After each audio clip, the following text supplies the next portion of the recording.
Finally tonight, as promised, a special comment on the passage last week of Proposition 8 in California, which rescinded the right of same-sex couples to marry and tilted the balance on this issue from coast to coast. Some parameters as preface.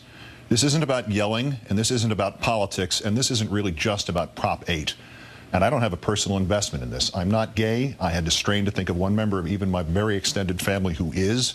I have no personal stories of close friends or colleagues fighting prejudice that still pervades their lives. And yet, to me, this vote is horrible. Horrible. Because this isn't about yelling, and this isn't about politics. This is about the human heart.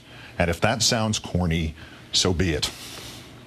If you voted for this proposition, or you support those who did, or the sentiment they expressed, I have some questions, because truly, I do not understand. Why does this matter to you? What is it to you? In a time of impermanence and fly-by-night relationships, these people over here want the same chance at permanence and happiness that is your option. They don't want to deny you yours. They don't want to take anything away from you. They want what you want, a chance to be a little less alone in the world. Only now you are saying to them, no, you can't have it on these terms. Maybe something similar if they behave, if they don't cause too much trouble. You'll even give them all the same legal rights, even as you are taking away the legal right which they already had. A world around them still anchored in love and marriage, and you're saying, no, you can't marry. What if somebody passed a law that said you couldn't marry? I keep hearing this term, redefining marriage. If this country hadn't redefined marriage, black people still couldn't marry white people. 16 states had laws on the books which made that illegal in 1967. 1967. The parents of the president-elect of the United States could not have married in nearly 1/3 of the states of the country their son grew up to lead. But it's worse than that. If this country had not redefined marriage, some black people still couldn't marry other black people. It is one of the most overlooked and cruelest parts of our sad history of slavery. Marriages were not legally recognized if the people were slaves. Since slaves were property, they could not be legally husband and wife, nor mother and child. Their marriage vows were different. Not until death do you part, but until death or distance do you part. Marriages among slaves were not legally recognized. You know, just like marriages today in California are not legally recognized if the people are gay. And uncountable in our history are the number of men and women forced by society into marrying the opposite sex in sham marriages, or marriages of convenience, or just marriages of not knowing.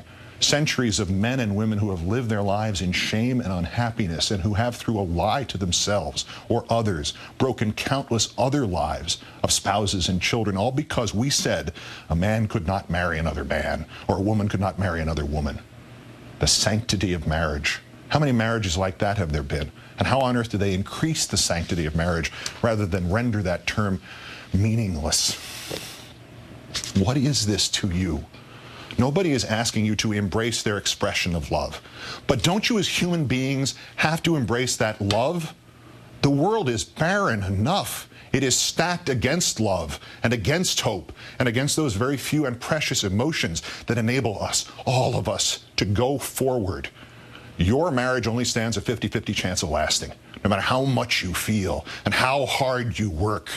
And here are people overjoyed at the prospect of just that chance and that work just for the hope of having that feeling. With so much hate in the world, with so much meaningless division, and people pitted against each other for no good reason, this is what your religion tells you to do? With your experience of life and this world and all its sadnesses, this is what your conscience tells you to do? With your knowledge that life, with endless vigor, seems to tilt the playing field in which we all live in favor of unhappiness and hate, this is what your heart tells you to do? You want to sanctify marriage? You want to honor your God and the universal love you believe he represents? Then spread happiness, this tiny symbolic, semantical grain of happiness. Share it with all those who seek it.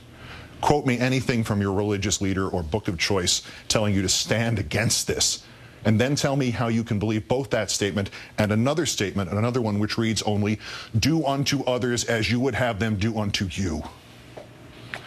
You are asked now by your country, perhaps by your Creator, to stand on one side or another. You are asked now to stand not on a question of politics, not a question of religion, not on a question of gay or straight. You are asked now to stand on a question of love. All you need to do is stand and let the tiny ember of love meet its own fate. You don't have to help it. You don't have to applaud it. You don't have to fight for it. Just don't put it out. Just don't extinguish it.